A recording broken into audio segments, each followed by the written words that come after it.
Guys, we got to talk about Xbox, man. Now, here's the thing. There's a couple things happening with Xbox right now that are very interesting, and one of which has to do with something going on in Australia.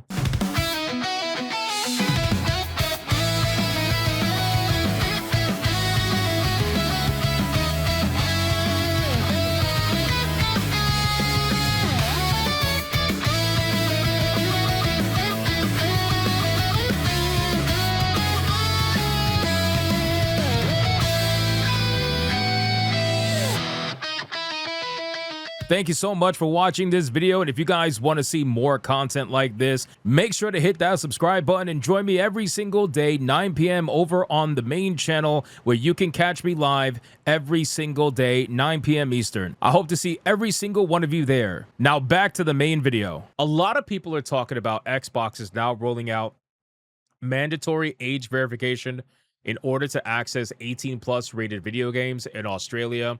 Essentially, you're going to have to give your ID and verify your age in order for you to be able to play any games that are mature, even though you yourself are a mature person, even though you yourself may go out and buy said video game physically at a store.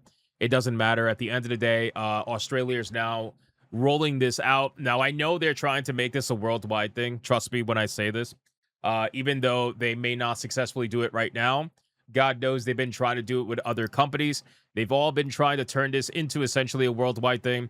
However, right now it is an Australia thing, and a lot of people are panicking. A lot of the gun and ball gamers are panicking regarding GTA 6 because they're thinking their game is going to get banned, because what ended up happening was there was another video game that ended up getting banned right now due to drug use, and that's the Halloween video game. If you guys are not aware, the upcoming Halloween video game has been banned in Australia.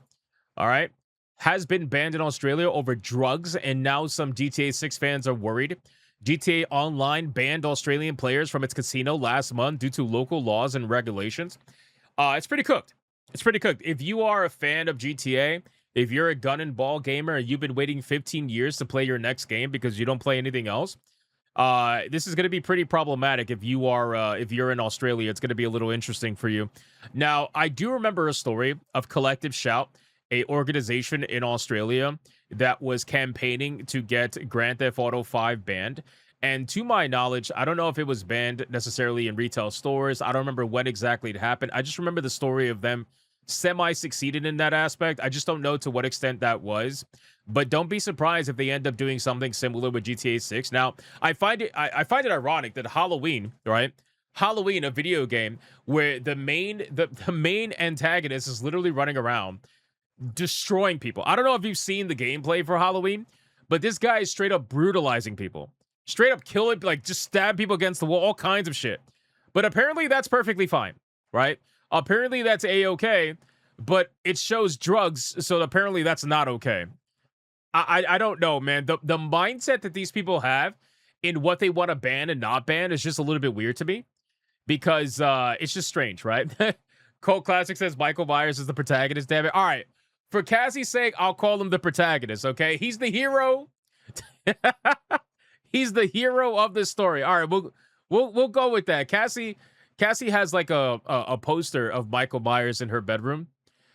He's probably shirtless or something like that with a knife across his chest. You know, the typical woman goonin thing. Anyway, so guys, that made me laugh. Michael Myers, the protagonist, is running around just completely destroying people, stabbing people, all kinds of things. And apparently that's okay, but drugs are not okay. So that's a little bit weird to me. But anyway, so let's go over the Xbox age verification nonsense, and let's see exactly how this is going, because a lot of this age verification technology has failed. A lot of it has failed due to ways to easily be able to bypass it. Like, I know a lot of people are utilizing the what do you call it? The what's Hideo Kojima's game? Oh my god, man. Death Stranding. They were utilizing Death Stranding. The photo mode in Death Stranding, they were utilizing that to be able to bypass age verification for like Discord and stuff like that. So I don't know if this has the same level of bypass or if they figured something out or whatever. I don't know, but let's see. Xbox is now asking users in Australia and even some in New Zealand to verify their age before purchasing 18 plus rated games, both on console and through the Microsoft Store and PC. Users are now being sent the below message as verification begins to roll out down under. It says, as part of our compliance program in Australia, beginning late August 2026, adult Xbox accounts must verify. Did you guys read that? Wait, hold on. Wait, what? Adult Xbox accounts. Adult Xbox accounts. If it's an adult Xbox account, why would I have to verify it's anyway? It's fine, whatever. Must verify their age to be able to access apps and games rated 18 plus on the Microsoft and Xbox Store. Access to such content may be restricted unless you verify your age. Apps and games you already own won't be affected. Select below to verify now. Please ignore if you've already verified. Australia, and again, what happened to the protection against kids? What happened to that? If it's adult Xbox accounts, I thought this was supposed to protect kids. What do you mean by this? Like, this is a little bit odd, no? Australia now joins the UK and several US states in implementing age verification requirements for accessing certain features. Microsoft told us last year to expect more regions in the future. Yeah, they're going everywhere. They want guys, they want this to be global. Okay? They want this to be a global thing. They all have this plan. All right. It's not just Xbox. And I'm not just, this is an Xbox story, but I want to be very clear. It's not just an Xbox only thing. All right. It's multiple different companies that are all trying to do this all at the exact same time. Microsoft told us to expect more regions in the future, so it's likely we'll see more countries follow suit. If you'd rather verify your age ahead of being prompted, or if you've just been asked to do so, you'll need to likely sign into your Microsoft account and provide one of the following: a government-issued ID, which they are so good at maintaining, by the way. They're so good at maintaining that, right? We've seen every single one of these companies that claim that they don't keep your ID. Suddenly, they have all your IDs on the internet. It went from, oh, we don't keep your IDs, to whoopsie daisy, I guess we do keep your IDs. And they somehow landed on the internet after we got hacked and whatnot. Or after our supposed third party, right? It's always like the supposed third party company gets hacked. But we don't keep your data. No, not at all. Why would we want to do that, right? Anyway, email-based age verification, which I don't really know how that's going to work. I guess that's the age of the email account or something. I don't really know. Or maybe they ask you some questions. Credit card, which that's going to be easy to make fraudulent, I guess. And then the classic facial age estimation using a secure selfie. Yeah, okay. Okay, a secure selfie. Does anybody believe that? Do you genuinely believe that whatever information they collect from you is going to be secure? I highly doubt that, right? Personally, I was rebelling against the UK verification until it was eventually forced upon me sometime later this year. But after researching this article, I've accidentally verified my age anyway. How do you accidentally verify your age? How does that work? Anyway, so that's just one part of the story. People have their thoughts about that, right? They're like, what? People, it's pretty clear that this is not something that people are gonna want. Now, there was some other information that came out regarding Xbox that I want to cover in this video, and that has to do with Blizzard. All right, this is something totally different. So some information has leaked from Blizzard that I wanted to share with you guys. And I know a lot of people are talking about Blizzard right now because of Jason Schreier and all the supposed stuff that he, allegedly made up with, with Blizzard back in the day with his book, and how the journalists over at Kotaku and all that stuff, like, they made up a bunch of stuff anyway, or they like misrepresented things, lying by omission, pretty typical. According to a leaked internal email, though, verified by Windows Central, Blizzard ended fiscal year 26 as Xbox's top performing studio, despite Xbox overall being down 11% for the year. It was also Blizzard's third highest fiscal year ever for top line revenue. In an internal email, Blizzard President Johanna Ferry said that the studio achieved consecutive quarters of growth throughout the fiscal year, something that it hadn't done since Overwatch launch in 2016. Now, here's the thing, though. A lot of people are talking about this, like, how is Blizzard? How are they the number one studio for Xbox? Even myself, I'm thinking, like, how is Blizzard number one, considering the amount of failures that World of Warcraft, for example, is going through? But you got to keep in mind, Blizzard is Activision Blizzard. And Activision Blizzard has a massive mobile sector. And that mobile sector carries them through an ungodly amount, right? They make so much money through their mobile sector, that is subsidizing their failures in the bigger games like World of Warcraft and whatnot. That mobile sector is the reason why Blizzard's number one. But when they say Blizzard, they mean it as totality, Activision Blizzard. It's like a together thing because they bought them together. They didn't separate them when they bought them. So let's go over that. Blizzard is now the top performing Xbox studio in leaked emails verified by Windows Central. Microsoft purchased Blizzard as part of a big Activision acquisition a few years ago. The Warcraft maker had a roller coaster decade in a variety of ways, with downturns and hit franchises like Warcraft and Overwatch prevented the legendary studio from finding its mojo.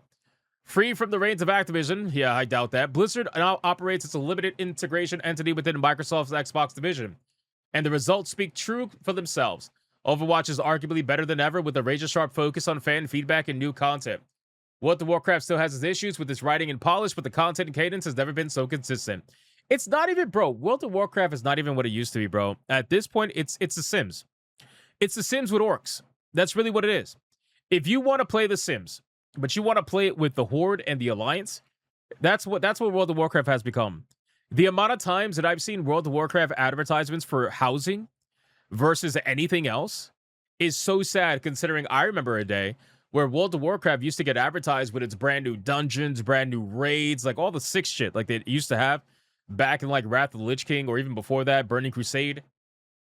That's what I remember. But now it's all like, hey, you can add this piece of furniture to your house. Isn't it cozy? Hey, let's advertise it with a pink-haired gnome girl, because, you know, that's what people want to see, instead of bloodthirsty orcs attacking and destroying the Alliance, you know? Like, no, we don't want that. That's not what gamers want. All of that painstaking hard work has seemingly paid off. A new email sent by Blizzard President Johanna to the staff this past week celebrated the division's roaring growth, or return to growth, whatever. So let's go over it. Blizzard President opened an email rallying the team ahead of BlizzCon 2026, set to go live in Anaheim on September 12th. The weekend will reflect the bold and collaborative work of everyone reading this.